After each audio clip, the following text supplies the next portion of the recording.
अस्सलाम वालेकुम जी फ्रेंड्स। आज का जो हमारा टॉपिक है वो है introduction properties and uses of chlorine. क्योंकि हम लोगों ने एक सीरीज स्टार्ट की हुई है इन ऑर्गेनिक केमिस्ट्री की, तो उस सीरीज में आज का जो हमारा लेक्चर है वो लेक्चर नंबर 19 है। तो लेक्चर नंबर 19 का जो हमारे पास पार्ट ए है वो है फ्लोरीन, और सॉरी पार्ट बी है क्लोरीन। ओके, लेक्चर नंबर 13 में हमने इन बात कर ली थी फिजिकल प्रॉपर्टीज ऑल पर, तमाम पर, हेलोजेंस पर। अब हम इंडिविजुअली तौर पर इनको देखने की कोशिश करते हैं। ओके, लास्ट वीडियो हम फ्लोरीन पे बात कर चुके थे। तो आज स्टार्ट करते हैं। बिस्मिल्लाहिर्रहमानिर्रहीम, सल्लल्लाहु अला मुहम्मद सल्लल्लाहु अलैहि वसल्लम। सबसे पहले देखें कि जो हमारे पास क्लोरीन है, ये हमारे पास क्या है? केमिकल एलिमेंट है। ये हमारे पास केमिकल एलिमेंट है। ओके हो गया। सेकंड पॉइंट क्या होगा? इसको हम Cl से डिनोट करते हैं। और थर्ड पॉइंट क्या हो गया? इसका जो अटामिक नंबर है, जो इसका अटामिक नंबर है वो हमारे पास कितना है? 17 है, 17 है। और फोर्थ पॉइंट क्या है? ये मेरे पास सेकंड लाइटेस्ट लाइटेस्ट हेलोजन है। यानी कि हेलोजन में क्या होता है? फ्लोरीन होता है, क्लोरीन होता है, ब्रोमीन होता है, आयोडीन होता है। तो जो मेरे पास फ्लोरीन वो सबसे लाइट होता है हेलोजन, यानी कि उसका जो वजन होता है वो सबसे कम होता है। और फिर सेकंड में हमारे पास क्लोरीन आ जाता है। ये फ्लोरीन और ब्रोमीन के दरमियान होता है। यानी कि सबसे पहले क्या आता है? फ्लोरीन होता है, नीचे क्या होता है? क्लोरीन, ब्रोमीन और आयोडीन। तो क्लोरीन की फ्लोरीन और ब्रोमीन के दरमियान होता है। और जो प्रॉपर्टीज होती हैं वो भी ऑलमोस्ट फ्लोरीन और ब्रोमीन जैसी मिलती जुलती होती हैं। जिस तरह फ्लोरीन की ब्रोमीन की प्रॉपर्टीज होती हैं वो ऑलमोस्ट क्लोरीन की ही होती हैं। क्योंकि ये दरमियान में है तो कुछ प्रॉपर्टीज फ्लोरीन की, कुछ ब्रोमीन की क्लोरीन में होती हैं। तो अगर इसका हम ओरिजिन देखें कि जो इसका ओरिजिन वो क्या है, तो सबसे पहले ओरिजिन में आ जाता है हमारे पास पॉइंट ये आ जाता है कि 1774 में, 1774 में हमारे पास हमारे पास स्वीडिश केमिस्ट थे। हमारे पास कर्ल, क्या नाम था इनका? कर्ल विल्हल्म। ओके, सकीली या सचीली, जो मर्जी पढ़ लें इसको। तो सबसे कर विल्हम स्किलिस, ये एक हमारे पास स्वीडिश केमिस्ट था। इसने सबसे पहले 1774 में जो क्लोरीन को इसको डिस्कवर किया था। अब इसकी जो थ्योरी है वो इस तरह है कि इसने एक रिएक्शन करवाया था कि इसके दरमियान इसने HCl प्लस इसने मैग्नीज डाइऑक्साइड के दरमियान रिएक्शन करवाया था। और इसके नतीजे में जो हमारे पास प्रोडक्ट बने थे वो हमारे पास बनी थी MnCl2 2H2O प्लस Cl2, इधर 4 आ जाएगा। तो ये हमारे पास प्रोडक्ट बनी थी, इसने ये रिएक्शन किया था। तो जब इसने ये रिएक्शन किया था तो जो इस वक्त हमारे पास ये आया था क्लोरीन, उस वक्त इस स्वीडिश जो कर्ल विल्हम स्किली था, इसको नहीं पता था कि ये क्लोरीन है। ओके, इसने यही समझा हुआ था कि जो मेरे पास ये प्रोडक्ट आई है ये हमारे पास क्या है? क्योंकि ये हमारे पास इसी का जो कलर था वो हमारे पास था ग्रीनिश ग्रीनिश येलो कलर था। और ये किस फॉर्म में थी? गैस फॉर्म में।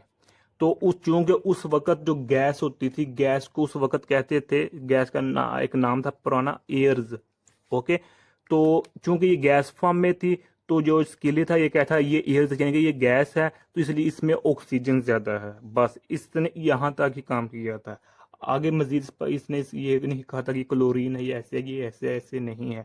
इसने बस ये, यानी कि दूसरे अल्फाज में मैं ये कह सकता हूँ कि he was failed to establish chlorine as an element. क्योंकि इसने यही देखा था कि गैस है, गैस ऑक्सीजन पर मुश्तमिल होती है, तो इसने समझा ये मेरे पास गैस है और ये मेरे पास एयर यानी कि गैस है, और मेरे पास ये ऑक्सीजन पर मुश्तमिल होती है क्लोरीन। बस। तो अब मैं यानी कि अपने अल्फाज में, इजी अल्फाज में बता रहा हूँ, बाद में ना कहिएगा कि कुछ पॉइंट्स रह गए हैं, वो रह सकते हैं। ओके, लेकिन मैं इजी फॉर्म में बता रहा हूँ इधर।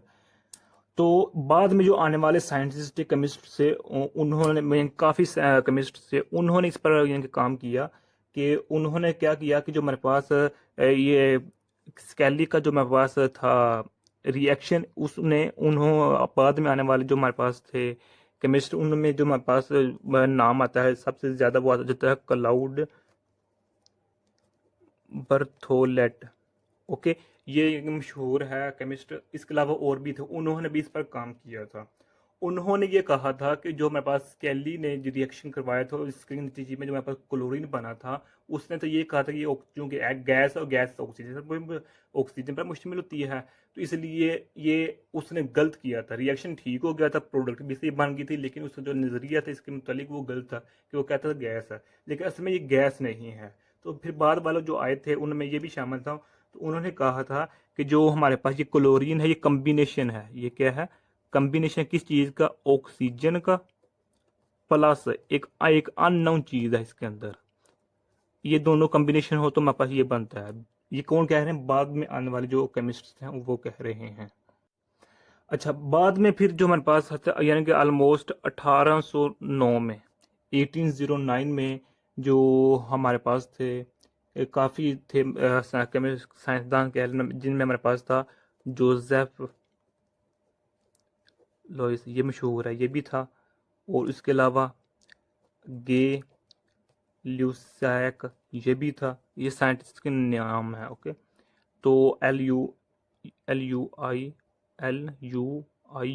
ल्यूस जैक्यूज, ये भी थे, यानी कि मशहूर ये थे। तो इन्होंने जो हमारे पास स्कैली का क्लोरीन था, उसको यानी कि क्लोरीन को जो इसको एक नाम और देते हैं, ये काफ़ी नाम यूज़ हुआ है, इसको डिफ्लो जिस्टिकेटेड भी कहते हैं। ओके, तो इसका जो रिया है इसको डिकम्पोज किया था, इसको किसके यानी कि जो मेरे पास ये क्लोरीन था इसको डिकम्पोज किया था किसके साथ? बाय रिएक्टिंग विद चारकोल, यानी कि चारकोल प्लस ये मेरे पास क्लोरीन था, यानी कि डाइफोलोजिस्टिकिड ये था। इसका जो रिएक्शन करवाया था तो उसके नतीजे में हमारे पास एक बना था कार्बन डाइऑक्साइड, जिसको हम मैट्रियटिसियन कहते हैं। ये रिएक्शन करवाया था, लेकिन यहाँ भी इन केमिस्ट्स ने, इन साइंसदानों ने क्लोरीन के मुतालिक कोई हकीकतन बात नहीं की थी जो अब है। ओके, तो उन्होंने ये तजर्बा किया था 1809 के बाद। फिर अगेन 1810 में यही तजर्बा किया गया। ओके, यानी कि 1810 में फिर यही तजर्बा किया गया, और ये तजर्बा किया था सर हमफ्री डेवी। इसने फिर यही सेम तजर्बा किया, तो एक्सपेरिमेंट किया, तो इसने ये नतीजा निकाला कि जो हमारे पास क्लोरीन है ये एलिमेंट है, कंपाउंड नहीं है, एक मिक्सचर नहीं है, किसी चीज़ का कंपाउंड नहीं है, बल्कि ये क्या है? एलिमेंट है। तो ये 1810 में, और 1810 की यानी कि नवंबर की 15 नवंबर को 15 नवंबर को इसने ये अनाउंस किया था कि जो हमारे पास क्लोरीन है ये हमारे पास, इसको उस वक्त क्लोरीन नाम दिया था इसने। ओके, क्लोरीन पहला नाम इसने दिया था सर हम्फ्री डेवी ने 15 नवंबर 1810 को इसने ये नाम दिया था। और जो ये क्लोरीन है ये ग्रीक का लफ्ज़ है, ग्रीक में इसको हम कहते हैं क्लोरस, जिसका मतलब होता है ग्रीन, येलो। चूंकि जो मेरे पास क्लोरीन था इसका ऑलमोस्ट जो कलर था वो इससे ग्रीनिश येलो ही था, तो ग्रीनिश येलो को ग्रीक लैंग्वेज में क्लोरस कहते हैं, और क्लोरस से ही क्लोरीन निकला हुआ है। ओके हो गया। अब हम बात करते हैं इसकी जो फिजिकल और केमिकल प्रॉपर्टीज है उस पर बात करते हैं। तो सबसे पहली बात ये है कि मेरे पास ये क्या है? Greenish greenish yellow, greenish yellow मेरे पास कलर में होता है। उसके बाद क्या इसका सिंबल क्या है? क्लोरीन है। और इसका जो अटामिक वेट है, अटामिक वेट वो 35 ये है। और जो इसका अटामिक नंबर है वो 17 है। ये याद रखिएगा डिफरेंस, ये अटामिक नंबर, ये अटामिक मैस है। ओके हो गया। तो इसका जो मालिक्यूलर मालिक्यूलर ये इस फॉर्म में होता है, तो इसका जो मालिक्यूलर वेट है वो हमारे पास 70.906 है। ओके, इसका जो हमारे पास डेंसिटी है वो हमारे पास डेंसिटी है 0.002698, किस फॉर्म में किस यूनिट में? GCM इस फॉर्म में GCM-3 में। और इसमें के अंदर जो हमारे वंडर वाल फोर्सेज, क्योंकि मैं जो फ्लोरीन था उसका साइज स्मॉल था, तो हम जानते हैं जब भी ऊपर से डाउनवर्ड आते हैं तो वो साइज इंक्रीज करता है। तो फ्लोरीन का चूँकि साइज बहुत कम था, क्लोरीन का ज़्यादा था फ्लोरीन की निस्बत, तो इसके अंदर कुछ ना कुछ वंडर वाल फोर्सेज होती हैं कि जैसे जैसे नीचे जाते हैं ग्रुप की साइड पर।